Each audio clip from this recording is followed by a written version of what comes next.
Good morning, everyone.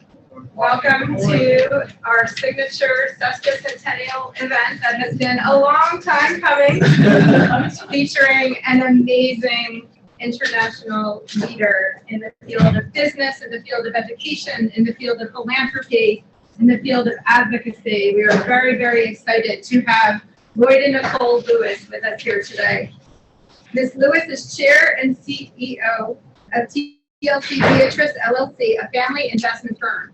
An attorney by profession, she was the first Filipino woman to pass the New York bar without having studied law in the United States.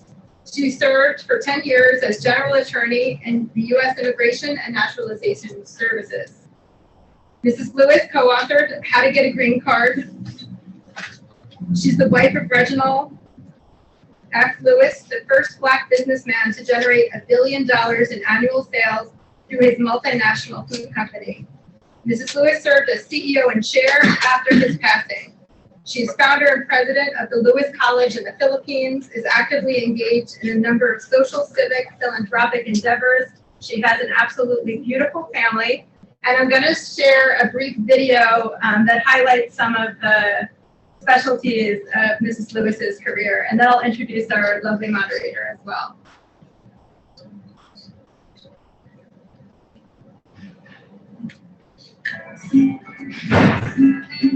A leader in her own right. Top woman business executive. Distinguished Asian business leader. A Filipino. Born and raised in Sorsogon City, Philippines, she was a consistent achiever in school. She was also the first Asian woman who passed the New York bar without having studied in the United States. After law school, she met Reginald Lewis. Their story almost sounds like a fairy tale. Boy marries girl, moves to New York, raises 2 girls, and then makes billions. Literally. The ambitious and driven Harvard Law School graduate who was raised by a single mom bought Beatrice, a food company, in a leveraged buyout in 1987 for $1 million. Reginald Lewis was the first African-American to lead a billion-dollar Fortune 500 company. Many may also not know his widow, Mrs. Loida Lewis, took over the company after her husband's death. She's credited for helping to navigate the company before selling it off in 1999. She's also the founder and president of the Lewis College in the Philippines, as well as major sponsor of the People's Alternative Livelihood Foundation of Sorsogon Incorporated. Ladies and gentlemen, Miss Loida Nicholas Lewis.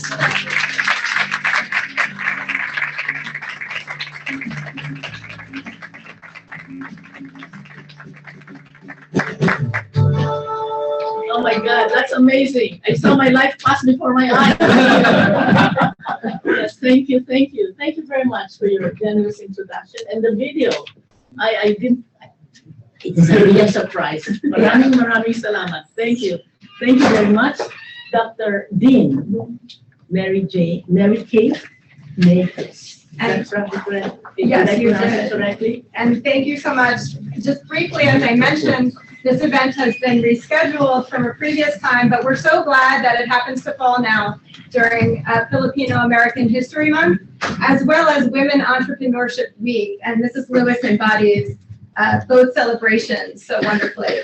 And I don't think our moderator needs any introduction to our St. Peter's community, but we're very happy to have Ernabel Demillo with us, an Emmy Award-winning New York City broadcaster and journalism educator, our chair of the Communication and Media Culture Department, and also very involved in advocacy in the Asian American community. So Ernabel, thank you for always being a wonderful moderator. And I'm going to turn it over to you both. Okay. And I know that you have a few words. Go ahead. No. I just want to thank the first late resident of St. Peter's University, Dr.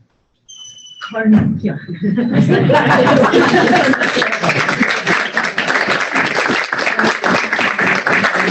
And I want to thank Director Emery Edwards for helping us come over here, come from Manhattan. It took quite a while with the traffic, but I'm here on time. Yes, thank you. And to all of you who are here, thank you very much for attending this seminar with Professor Ernabel Demillo. Thank you, and give yourself a big hand. Thank you, Mrs. Joyce. Okay, good. Now it's working. Thanks so much. It's really great to see a packed room. There's nothing better than standing room only, except for those of you who are standing. But thank you so much. Can I call you Tita for coming to St. Peter's? I'm so glad that we were able to reschedule it, and perfect timing. It is Filipino-American History Month, so we have so much to celebrate. So we saw, your story is such an inspiring one, especially, for working mothers. So when your husband passed away, you had 2 young children, right? So I'm sure everybody is wondering, what made you decide to step in and take over Beatrice and not let some of the other, like the vice president, take over, for instance? Well, in fact, my husband had a plan for his brother to take over, Gene Fugit, and that was fine. But after he died, I was totally discombobulated, totally out of sorts. Couldn't deal with anything. The pain and the profound grief was overwhelming. But as I tell my friends when saying the Our Father, I couldn't say they will be done. It was too hard. But after 6 months, I knew God will not forsake me. So I just held onto his hand and he lifted me up. So by 6 months, I was able to understand what's happening here. The company was going down. It's in the red, totally in the red. 50% of the company is in ice cream, and it rained in Spain and Germany and France and Denmark and all over. So no income. Expenses were very high. And my brother-in-law was a very good number 2, but not number 1. He couldn't make decisions. So we were interviewing CEOs. We paid a lot of money to Spencer Stewart so that I could interview. But all of them were asking a lot of money. Not that I have anything against white executives, but it is a black company. That's all right. But all of them were not giving me the assurance. Will you make it successful? Will you succeed? I'll try my best. I might try my best. What if it fails? And so rather than saying, why did you fail? I have to put to myself, I have to look to myself. We pay our way, as her mother told his grandparents when they came back, when his father left his father. We pay our way. So why not me? So if it succeeds, then Mr. Lewis' legacy is on. If it fails, I have to blame myself.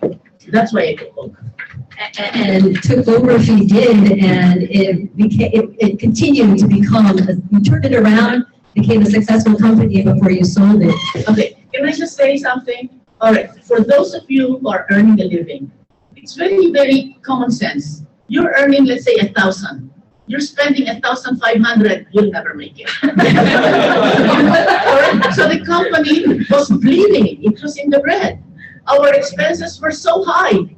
Jet plane, 30,000 square feet, up to 9 West 57, limousines, and all of that. Executives earning so much money. So I had to do what has to be done. Cut expenses. 50% off from corporate office, from 30,000 feet to 10,000 feet. Limousines cut, jet air sold. So in our first year, I had it in the black, 1 million. Next year, 5 million. Next year, 10 million. Next year, 19 million. And fifth year, sold everything.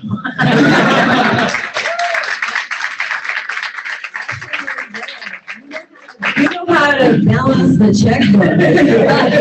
So, just listening to that story, the challenge is also being a person of color, a Filipina. I'm sure a lot of people were trying to figure out what you were, especially back then, and also a woman. what was that like navigating a room full of, white executives? Well, first of all, when you look for something, you'll find it. You look for discrimination, you'll be discriminated. You look for beauty, you'll find it. You look for ugliness, you'll find it. So in my mind, it's not like I'm a woman, you treat me differently. No, I'm there, I'm the boss. So first of all, I had a very bad Filipino accent. So I hired a speech expert. I still have a Filipino accent, not as pronounced. Then, look, I'm CEO, I'm representing the company, I represent Mr. Lewis. So I went to a beauty parlor to get myself made up. Third, because I'm going to speak. So we hired my PR, Butch Maley, he's Filipino by the way. He said, I will hire somebody who will teach you how to speak. So certain little things. Yeah, like before I met you, I had a mantra. I'm glad I'm here. I'm glad you're here. I care about you. I know that I know. She taught me that. Why? Because when you're going to speak, you're so tense and all that. No, don't be tense. You're going to speak and share your experience. So I'm glad you're here. I'm glad I'm here. I care about you. I know that I know.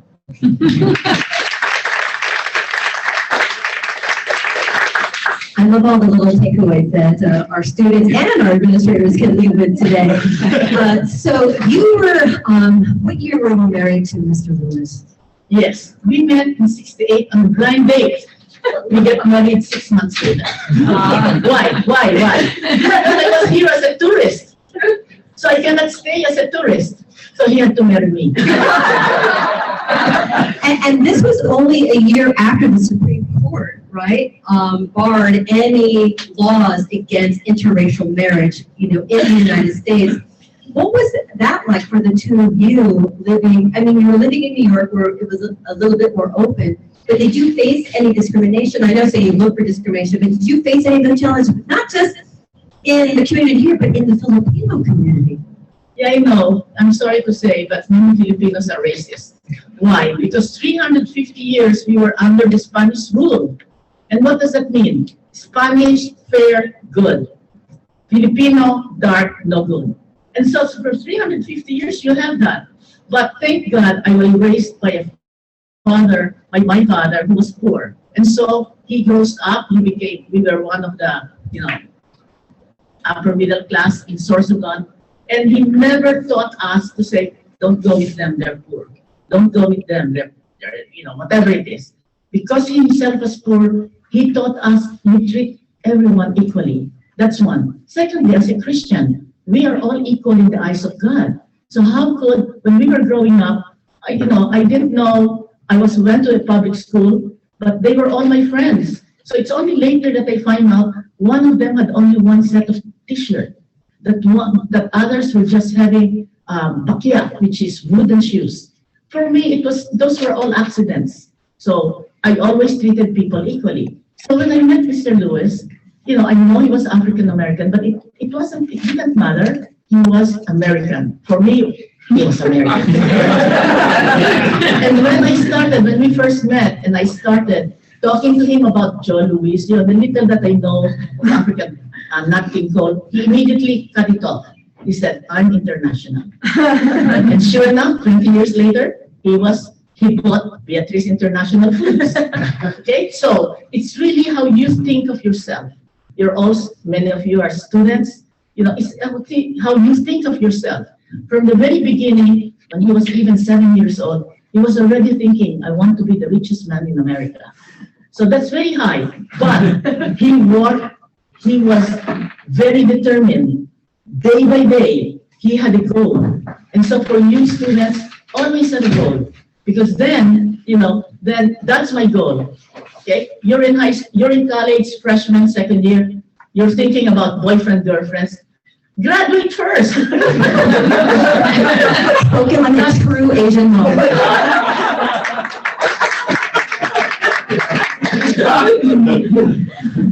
So, Mrs. Lewis, and this is a Jesuit Tita school. Loida. Tita Loida, thank you. Tita means aunt, for those of you who don't speak Filipino. We have known each other for many Yeah, years. for many years. How many Filipinos do we have in the house? Oh, yay! Filipinos representing. So this is a Jesuit school, and you mentioned God a lot. You already have. How has your faith helped you navigate through not just the bad times, but also the good times? Well, I have to thank the sisters of St. Agnes Benedictine, the sisters of St. Teresa's, and I have a St. Teresa's friend here, my classmate when we were very young. And I have to thank them because they have, aside from my parents, they have given me the faith that God loves me, that whatever I do, God is understanding and loves me unconditionally. Thank you. And that's why when I am, when you are, like when my husband died, I knew that God will not abandon me. And so at the back of my mind, yes, he's gone, but I am not alone. I walk with God. And so I always love this proverb, Proverbs 3, verse 5 and 6. Trust in the Lord with all your heart. Do not depend on your own understanding. Seek his will in all you do, and he will show you which path to take. And that's my goal. I feel like I could edit here now. That's a wonderful way to end this, but it's not ending. We obviously have a lot of students here. You already had some great advice, being, don't worry about the love life, graduate first. But really, you are also highly engaged civically. You have supported many candidates. You also go out there to rally to make sure that people register the vote. If you didn't register yesterday, it's too late, FYI. Don't forget to vote, though. Midterm elections coming up. How important is that for you? Like, why is civic engagement just not important to you, but why do our young people need to understand the importance of being a part of the democracy here in the United States? Yeah, because we are a political animal. We belong to a community, and you have to be involved in the community. But first things first, I did not go into politics or go campaigning and things like that while the children were growing up. We were a team. Mr. Lewis is the wage earner. I stayed in the house. No, I worked, but it's a 9 to 5. I did not go to a law firm where you work 24/7. I knew that we're a team, and so especially for the women, when you have a special person in your life, you decide, you're a team. You're not going to fight each other. So you decide who will be doing this and who will be doing that, so that there's an understanding on religion, on finance, and on housework. Have an understanding. So it's not like you did that, I did that yesterday, you did this. No, start that. So in my own mind, I could not do all of these things. So while the children were growing up, I was not in politics. When I took over the company, I was not in politics. But when it started getting better, then I said, now it's time to join the Filipino community once more. And so I'm very involved with Hillary Clinton's campaign when she became senator, in the Philippines, 2010, when when President Noynoy Aquino became president. I was involved with President Obama. In other words, for all of you young people, you are part of the community. You cannot say, oh, it's all the same. It's not the same. You as an individual have a duty to the community, aside from your family. And so especially for the women, you can have it all, but not at the same time. Because then you can be an expert and very good at what you're doing at that moment. I always tell my students, multitasking, really, you cannot, understand what I'm lecturing about if you're on your phones, right? On TikTok or something. So for you now, we watched this, there's like so much going on. You had an amazing past, an inspirational one. What are you doing now? Are you resting now? What's going on? No, actually, okay. Mr. Lewis, as you saw in the video, had a book, bestseller, Why should white guys have all the fun? How Reginald Lewis created a billion-dollar business empire.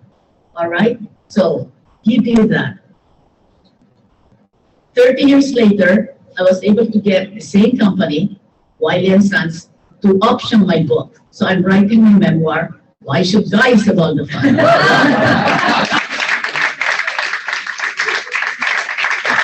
Well, I can't wait to read that. That's going to be fun. And then also, I understand there's maybe a documentary in the works for the Reginald Lewis Foundation. Well, yes, the Reginald Lewis Foundation was started 35 years ago, and so we're celebrating it when Mr. Lewis celebrates the anniversary of his 80th birthday of birth in December 7th at the Harvard Club.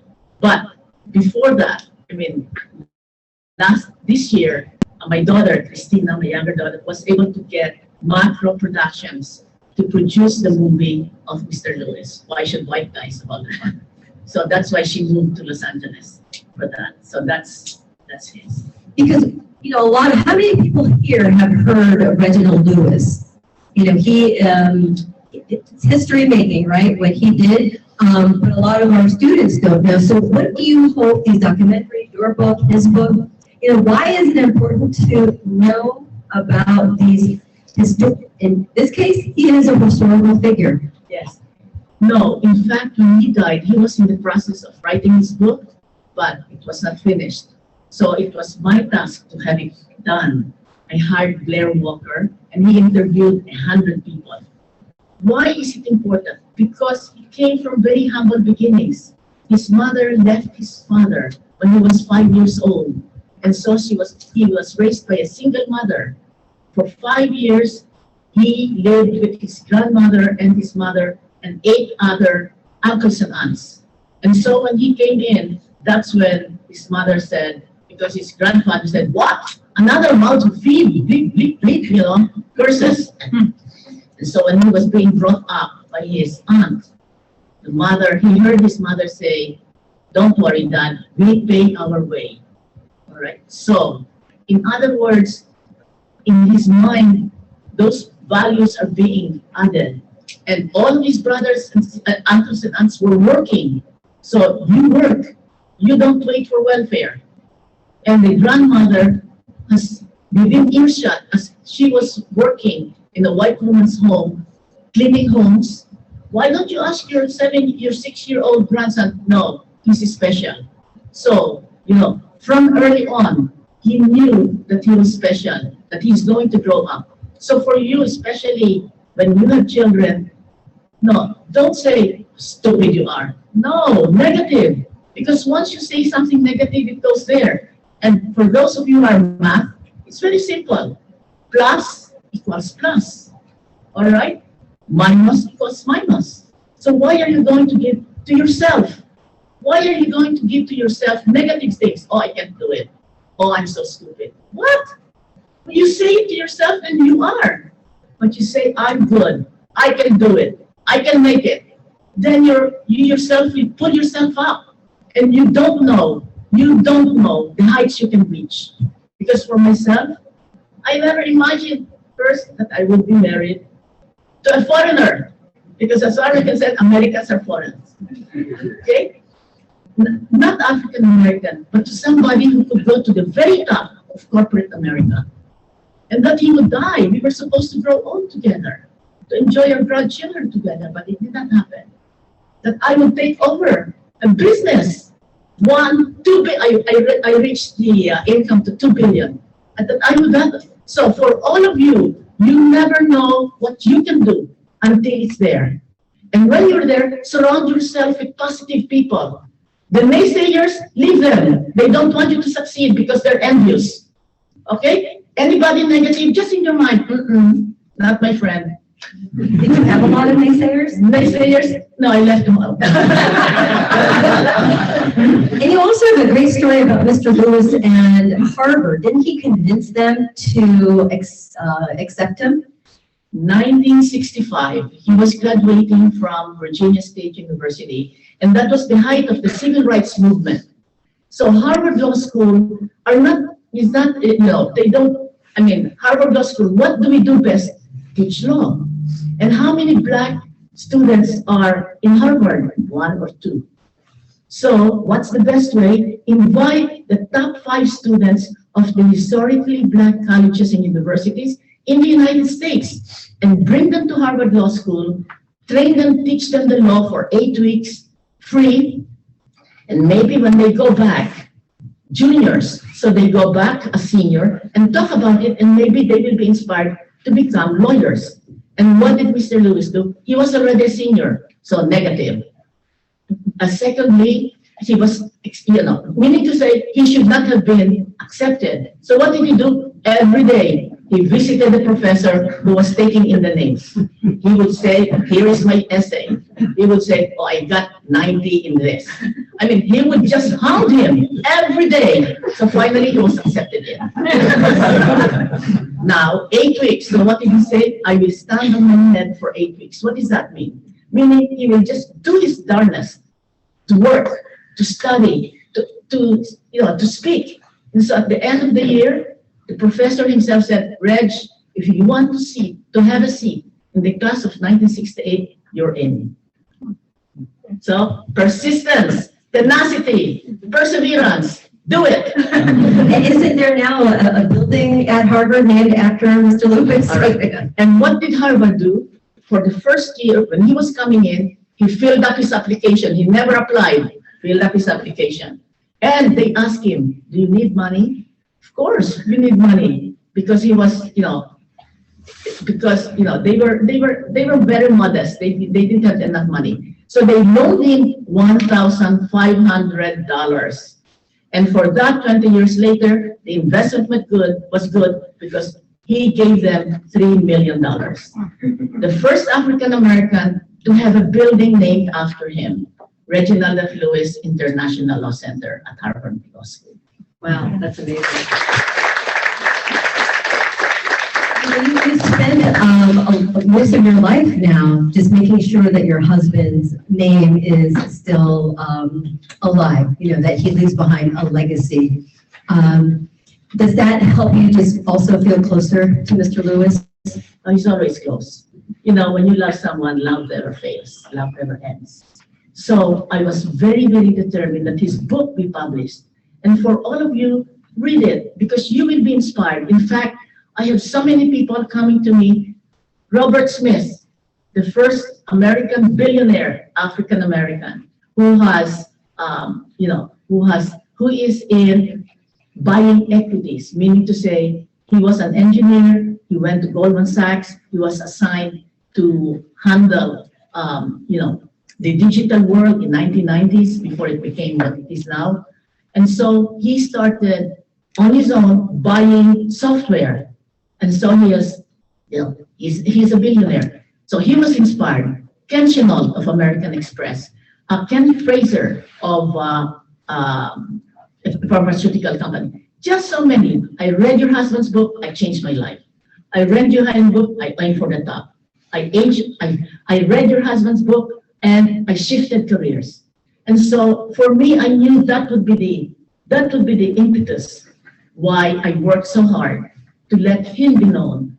African American, single mother, but he rose to the top. And so, not especially for African American male, okay? Read the book, it will inspire you. And Mrs. Lewis, you inspire us, especially being a Filipino woman, an Asian woman, because of what you have done. And, I know everybody wants, to feel your glow, what words of wisdom do you have, for those of us in the room here who, want to get into business or really just have career aspirations that may sometimes not feel like, are attainable? Well, I say this to the young people when I give a talk, so I just share it with you. All right? I said it already. Have a goal in your life. Now, freshman, senior, your goal is to finish. Just set and write it down. So that's one. Secondly, obedience to a moral order. Because once you bend the rules, once you break rules, once you are dishonest, you steal, you cheat, it's going to be hard.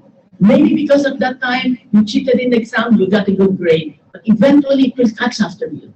So obey an a code of ethics. And the third one is determination. My husband had it, I have it. Just be determined to go there.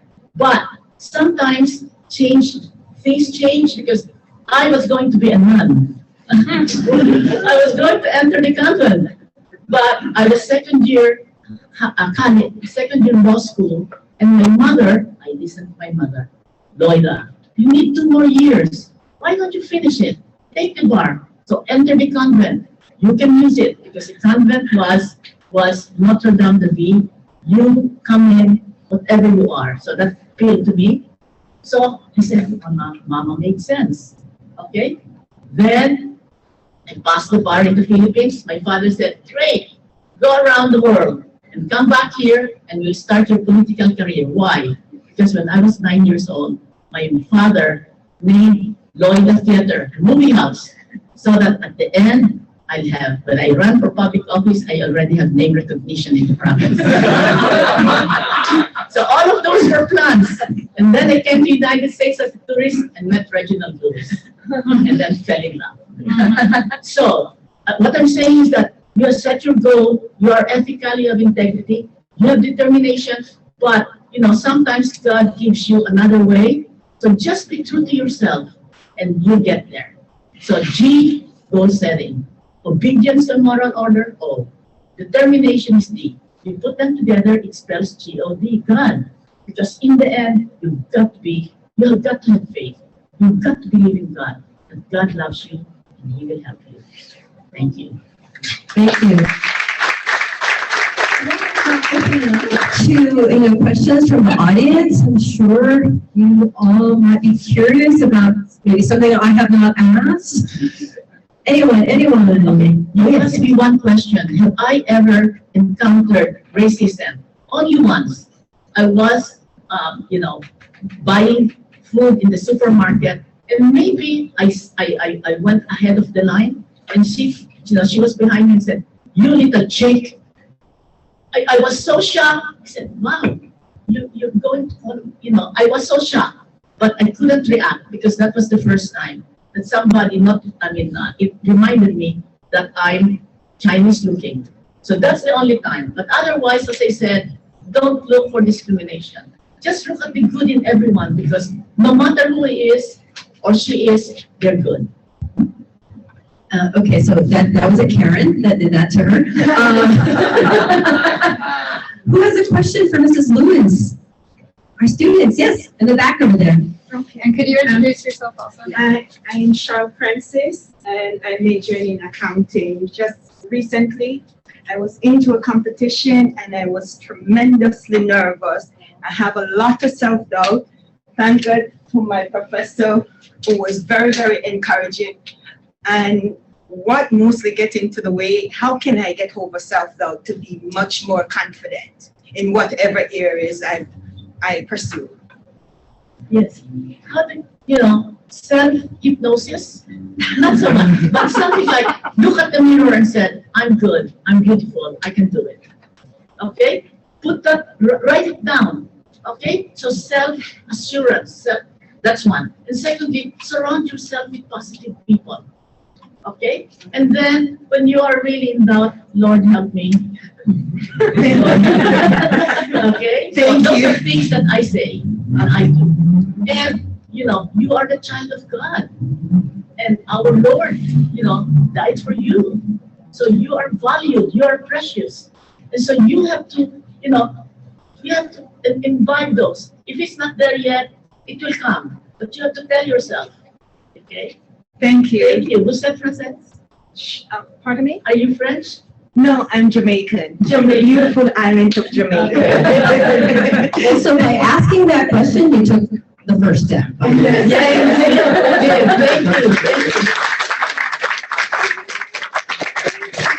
you.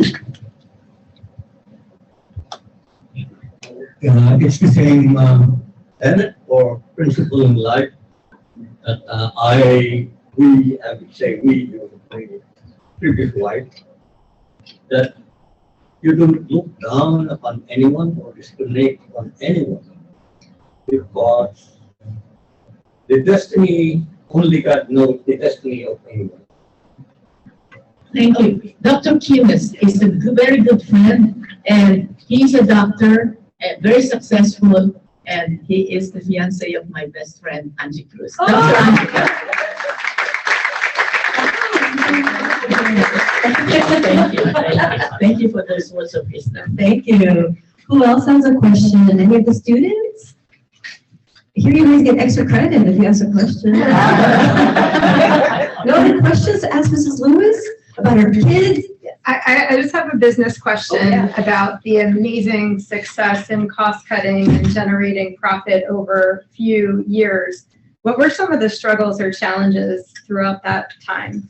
Well, just telling people that I'm going to lay them off, meaning to say, I'm going to terminate their job, but I saw to it that they have a very generous separation package for my support staff. 3 of them have been with Mr. Lewis since he started the law firm. So I saw to it that they have a job at a big law firm, Paul Weiss. So they're still there working. And for the other, somebody wanted to go to law school. So she was able to go to law school, and now she's a partner in a law firm. Another one wanted to start. She got married and had a son who is mentally disabled. So she started a daycare in the basement of their house, and so she was able to do that. In other words, it's not only that, okay, goodbye. No, you see to it that they have a way to go. So I got 50% off, but all of them were given generous separation pay. So that's one of the hardest, because they are all Mr. Lewis, close associate.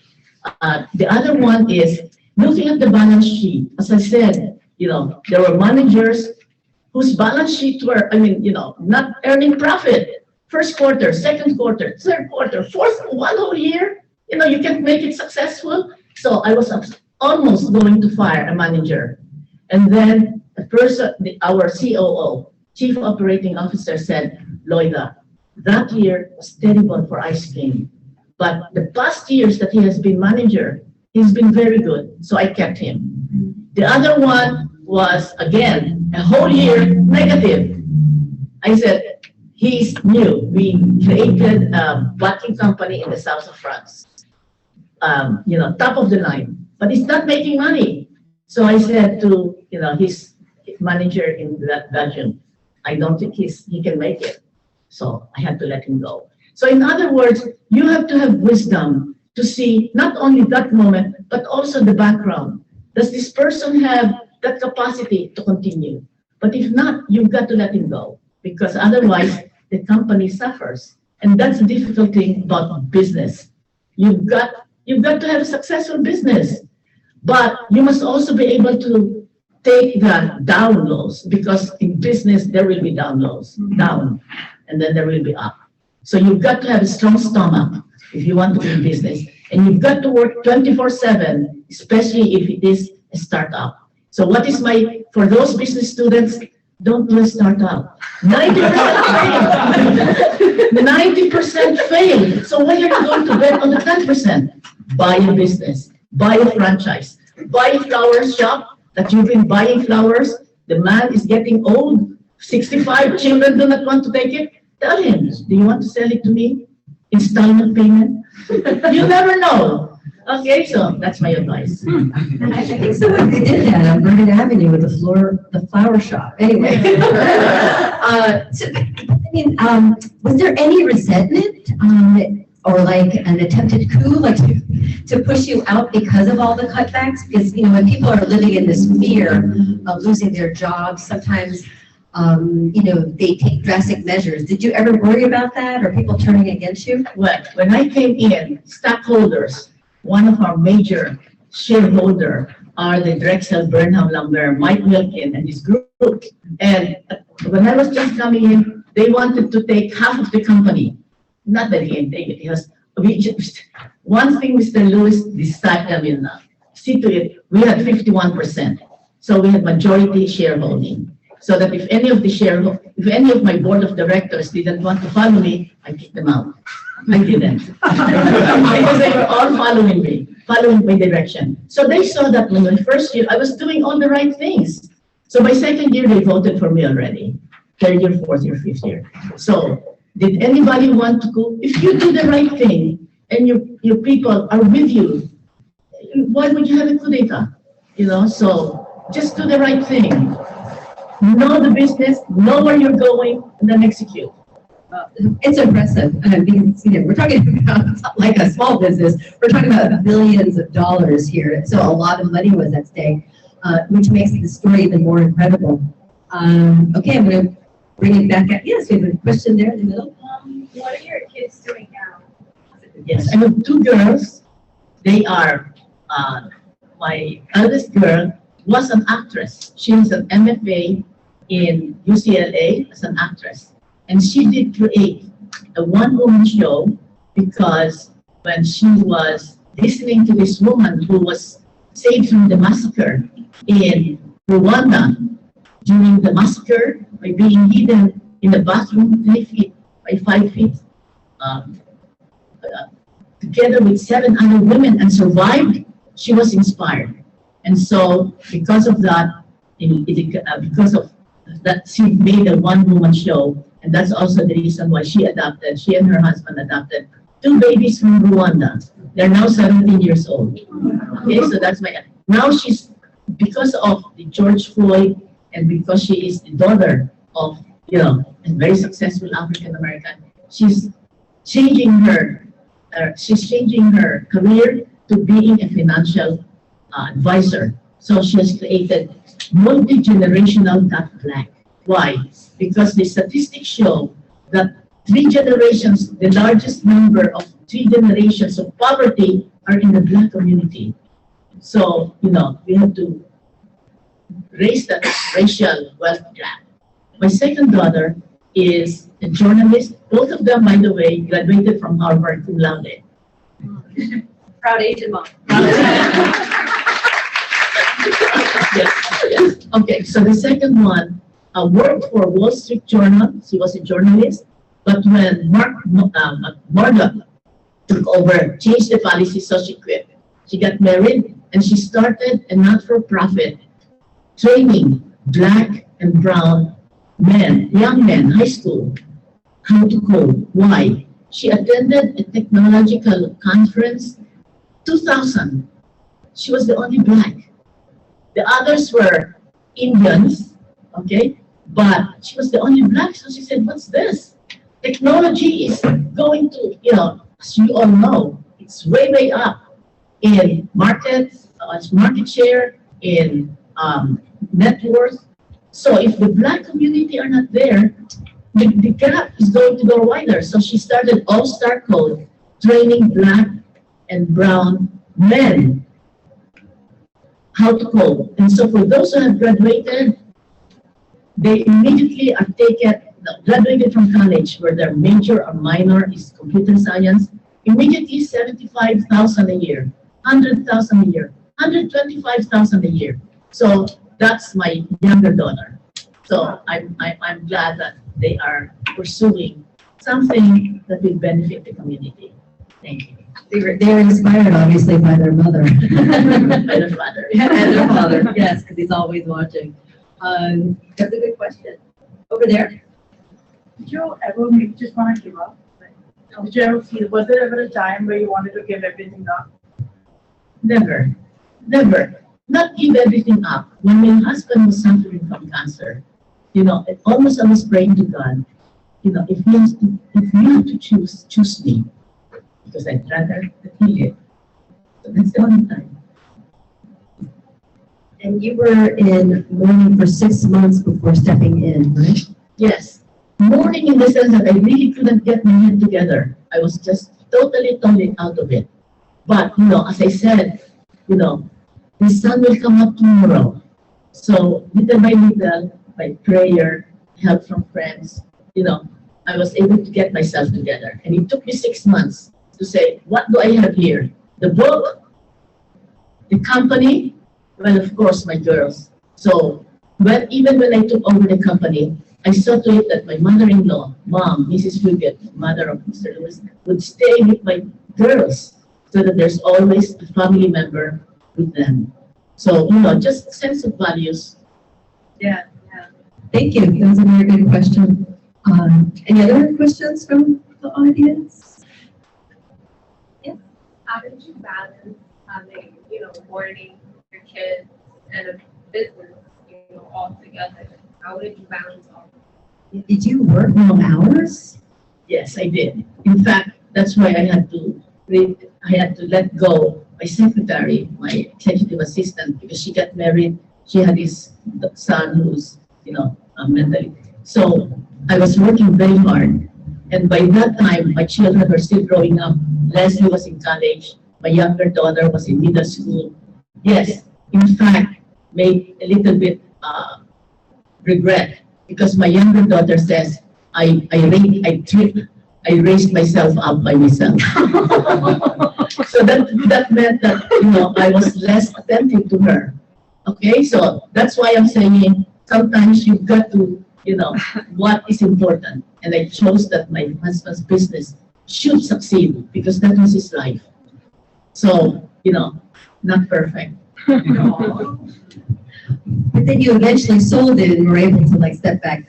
Yes, Yeah. by that time she was already in college. But it's when she was 8, she died when Mr. Lewis was, she was 12 when Mr. Lewis died. So 12, 13, 14, 15, 16. Okay, and then she graduated. So during those years, I was running the company. But it's okay, we're friends. And you have grandkids too, right? I have 5 grandkids. My 2 Rwandan children, they're teenagers. They are very good in math.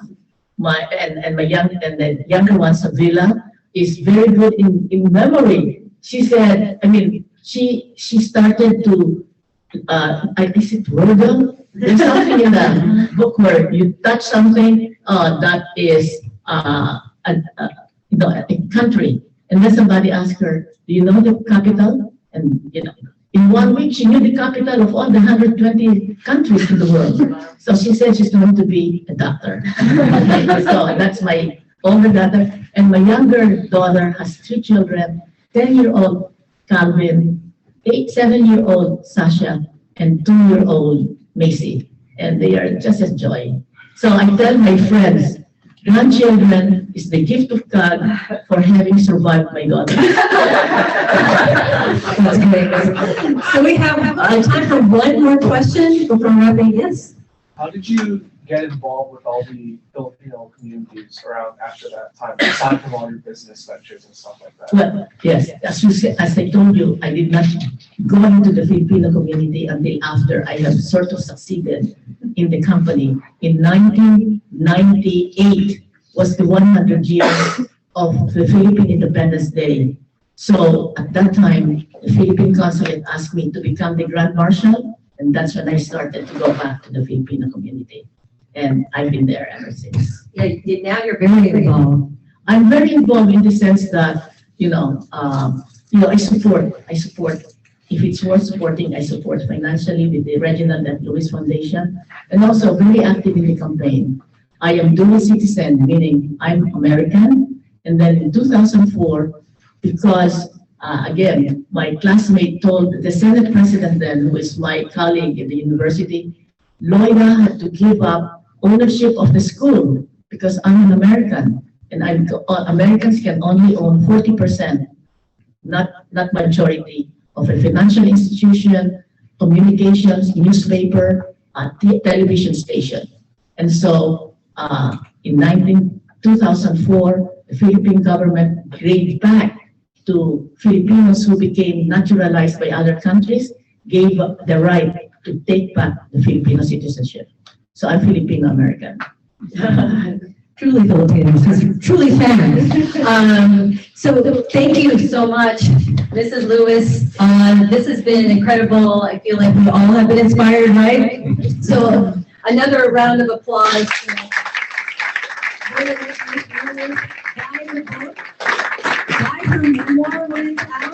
Hopefully soon, but thank you so much. And March, oh, that's coming up. Women's International Month. Yay, Women's International, we'll have to have you back to read some of your book. But thank you so much. But the big bad hat, the doctor, professor, Demillo.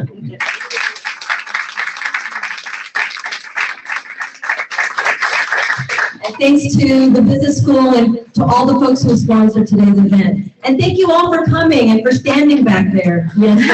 Thank you very much.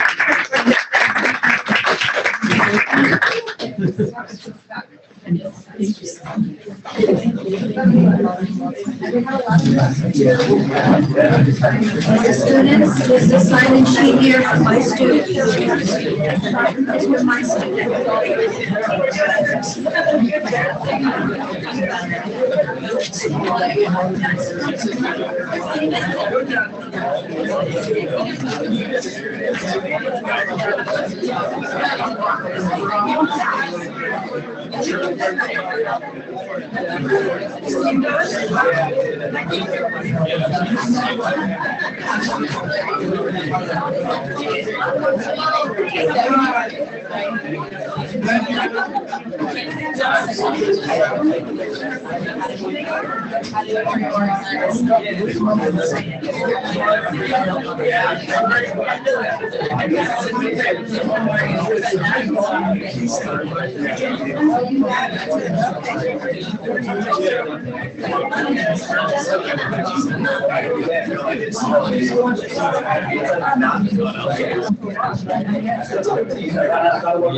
I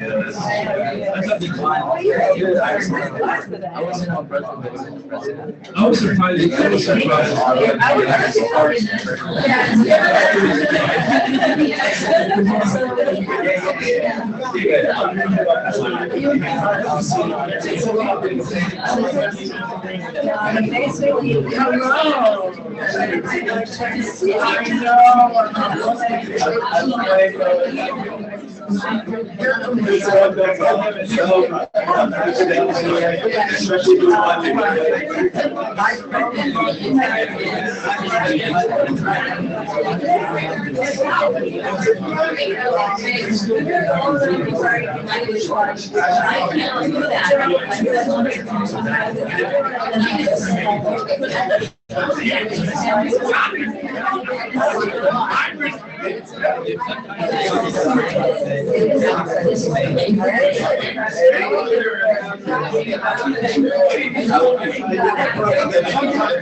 Oh, yeah, take your time. God knows I took mine. How are you? Thank you.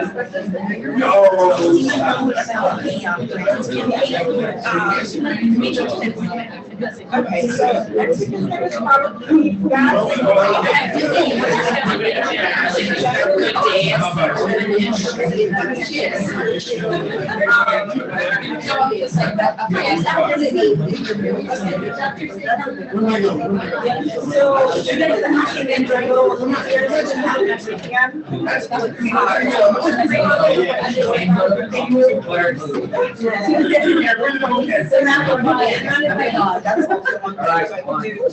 or 4 to 5? 1, 2.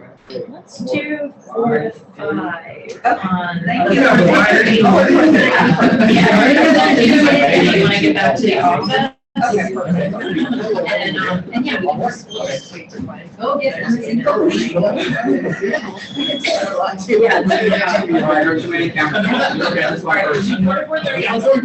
invite with a Zoom. Okay, perfect. Yeah, okay. Thank you. No problem. Here. 1, 2, 3, 4 more. 1, 2, 3. Thank you very much. Thank you. Let me show you for